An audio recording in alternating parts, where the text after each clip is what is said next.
It had been 7 years since my divorce from Aiden Sanders when we ran into each other by chance at a flower shop.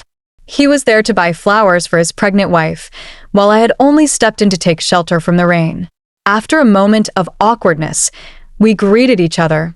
Aiden politely asked me how I had been doing over the years, and I politely replied that everything was fine.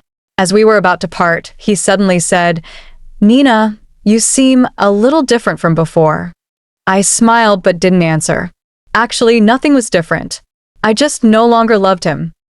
A damp breeze blew in through the crack in the door. The only sound left in the room was the rain hitting the window pane.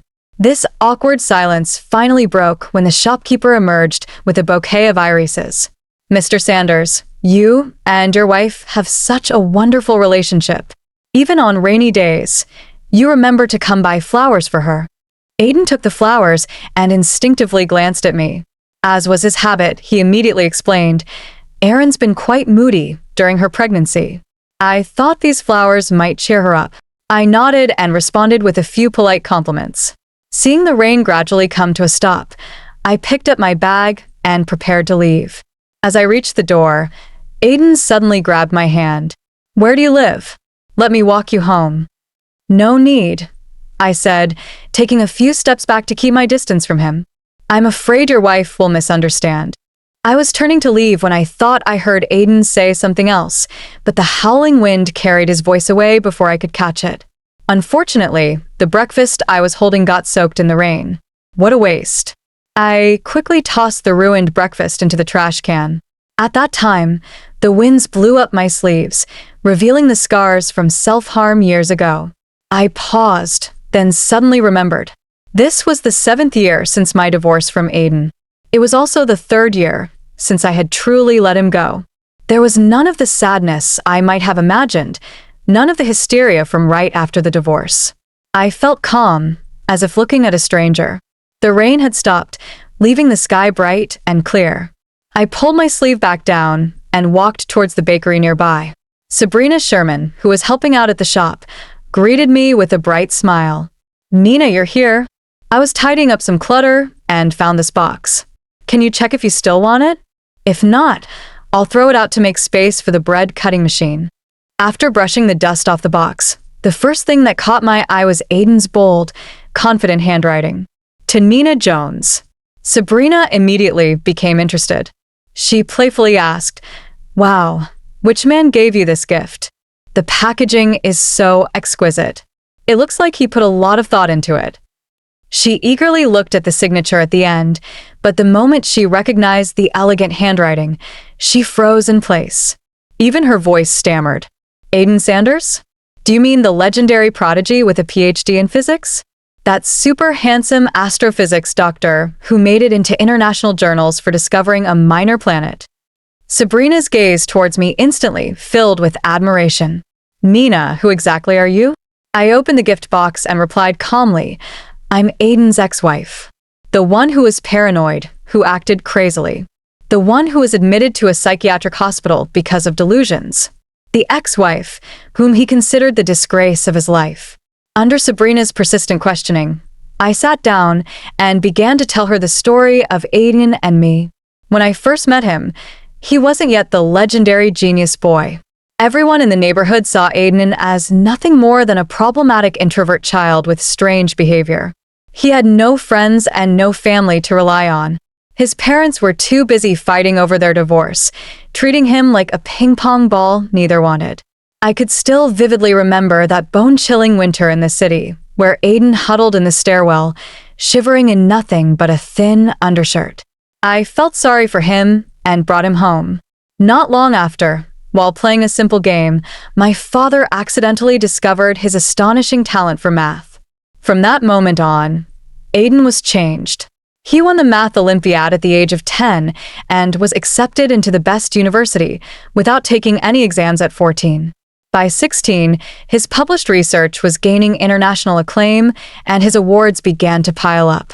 The same couple who hadn't wanted him were now fighting over custody. Yet he still knelt before my father, pleading with all his heart. "I know exactly who has been kind to me and who truly loves me," he said. "From today on, You and Mrs. Jones are my real parents. I will definitely take good care of you and Nina." Thereafter, Aiden strived for success, never once thinking of abandoning me. When he received his university placement, he insisted that they lower the admission score so that I could attend with him. When he became a professor, he demanded that they create a staff position for a family member. I worried I wouldn't be able to keep up with his pace, but Aiden looked at me and said, "The year I was 8, my parents divorced. Neither of them wanted me. I sat alone on the stairs from dusk till dawn, until you found me and took me in. From that moment, I swore I would never leave you. Nina, without you, I wouldn't be who I am today. No matter how high I fly, I'll never abandon you." That's the kind of person he was, exceptionally stubborn. Once he set his mind on something, he never let go. Whether it was his research, pursuing me, or even when he was cheating on me. Cheated? Hearing that, Sabrina's eyes widened in disbelief. You two were childhood sweethearts, grew up together, had such a deep relationship, and he still cheated? Who's the mistress? Is she a rich heiress or a stunning beauty? Is she one of those scheming, alluring, and vicious femme fatale from TV dramas? She asked exasperatedly. None of those. Aiden's mistress was a dark-skinned, thin, and plain-looking flower seller. By that time, Aiden had already achieved remarkable success in his career. He no longer chased fame or fortune. Instead, he poured his energy into personal hobbies. He wasn't into stocks, fishing, or tea. But he suddenly developed an interest in flowers. Imported, cheap, common, rare. Aiden collected them all, bringing them all to his little garden. Among them, his favorite was the iris I gave him on his birthday. "It was this flower that sparked my interest in flowers all over the world," he once said. "Such an unremarkable little seed, yet with human care, it can bloom into something so beautiful. The whole process is just fascinating." He said he loved the flowers, but he loved the process of their blooming even more. In this small world, he was the god who controlled everything. Blooming, withering, fading, blossoming. It was all his to command. I couldn't understand what Aiden was saying. A flower was just a flower. It bloomed when it wanted, fell when it was time. Why bother with all that? That was when Erin Ziegler, who was helping us move the flowers that day, suddenly lifted her head. "You're right, Professor Sanders. I love this feeling too," Erin agreed. "The quality of flowers depends entirely on how diligently the gardener cultivates them. Look how well this iris is growing. I've taken such good care of it. They first met one fall with the irises in full bloom. The flowers were the reason, but I also took part in it." After that, Aiden started ordering flowers from Erin regularly. Roses, peonies, magnolias, lilacs. Our villa was slowly transforming into a sky garden, and their relationship grew closer and closer. Then, one day, Aiden suddenly offered to sponsor Erin's education. She's only a teenager, remarkably intelligent, and willing to work hard. It would be a pity to let such talent go to waste. Erin nervously picked at the thick calluses on her hands. A worried, yet almost pleading smile appeared on her dark little face. She spoke timidly. "Nina, I'll study hard, I promise. I had good grades before. I only dropped out because my mother was in an accident and I had no choice but to support the family. Please give me this chance. I won't let you down." Her young face was etched with fatigue and pain that were unsuited to her age. Looking at those sincere eyes, I suddenly recalled the image of Aiden sitting helpless and confused in the stairwell when he was 8 years old. Once again, my heart softened. For a long time after that, I treated Erin like a younger sister. I bought her clothes, taught her about skincare, and shared wisdom on how to navigate relationships. She kept calling my name, saying I was the kindest person in the world to her.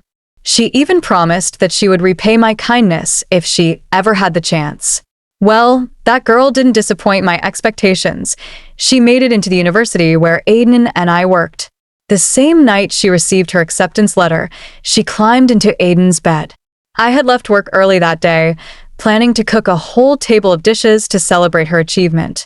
But when I got home, I saw them tangled together. With their clothes half off, their bodies pressed close. In that moment, I lost my mind. I threw the cake right onto both of them. Then, I smashed every single flower and plant in the house to pieces.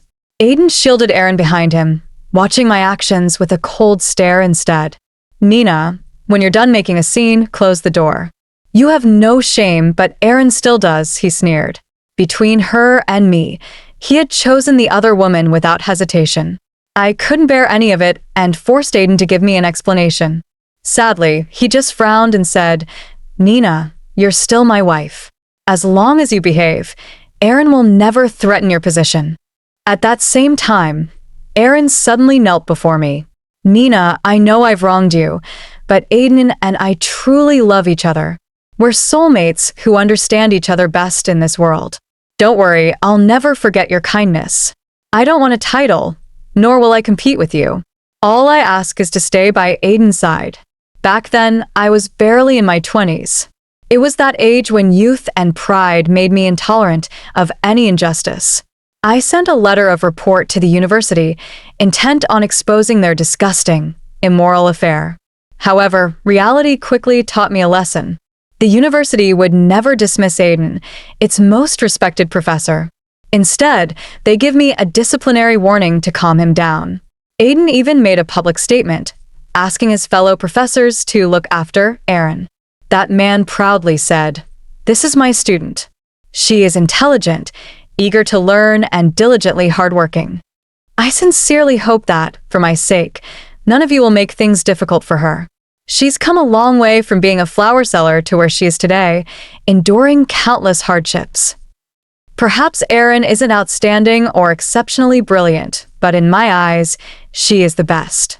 She is my greatest pride." Aiden even admitted that Aaron's admission into this prestigious institution was partly due to his behind-the-scenes influence. He knew it wasn't the right thing to do, but he didn't care. He only hoped that Aaron would have a bright future. Then, what about me? What was I? A joke? I hit it home, crying night after night. No matter how many times I turned over in bed, all I could see were those twisted, mocking faces around me. Meanwhile, Aiden continued to take care of his irises. He said casually, "Nina, haven't you figured it out yet? Your job, your reputation, your status, everything you have comes from me. Without me, you are nothing. I told you, Aaron won't threaten your position. Be sensible. Can't we just live our lives in peace?" No. Absolutely not. I couldn't stand it, having a husband who lived by my side day and night, yet kept thinking about another woman all the time. I began to lose control. I screamed, shouted, and became hysterical. I even launched an almost insane campaign to take revenge on this despicable couple. When Aiden gave a speech, I replaced his slides with explicit photos of him and Aaron. When they were being interviewed, I rushed forward and exposed their sordid relationship. I wrote countless complaint letters and filmed countless short videos documenting their actions. However, all my efforts earned me was a single document, a psychiatric evaluation report. Aiden was too clever. He expertly guided me into a state of madness, then used videos of my outbursts as evidence. His intelligence, social standing, and deep understanding of me meant he could destroy me effortlessly. In the end, I got fired from my job, had my degree certificate revoked, and was personally committed to a mental hospital by Aiden himself. I tell this part calmly, but Sabrina's eyes are already red with tears. She sobbed and asked me, "What happened after that?" After that, I found out I was nearly 5 months pregnant while still in the mental hospital. When Aiden heard it, he came to take me home. The arrival of this child made him compromise. He brought me back, held my hand, and said, "Nina, I did make mistakes, but you shouldn't have caused such chaos either. Your parents' hair turned white overnight because of you. Now, whenever they go out, people point fingers and gossip about them. You're not young anymore. Can you please stop being so reckless?" Then he placed my hand on my belly. "Think about this child. Think about your parents." Tears slipped down into my palm. This time, I chose to cooperate. After all these events, my heart was severely wounded, and I was utterly drained. Every day, I felt like a zombie, spending my days in that flower-filled house, lost in thought. Aiden would come home on Mondays, Wednesdays, and Fridays to be with me and give early education lessons to the baby in my belly. Yet on Tuesday, Thursday, and Saturday, he was with Erin, savoring the sweetness of their new relationship. Ignoring his own stomach issues, he accompanied Erin to try all the new, interesting, trendy food spots.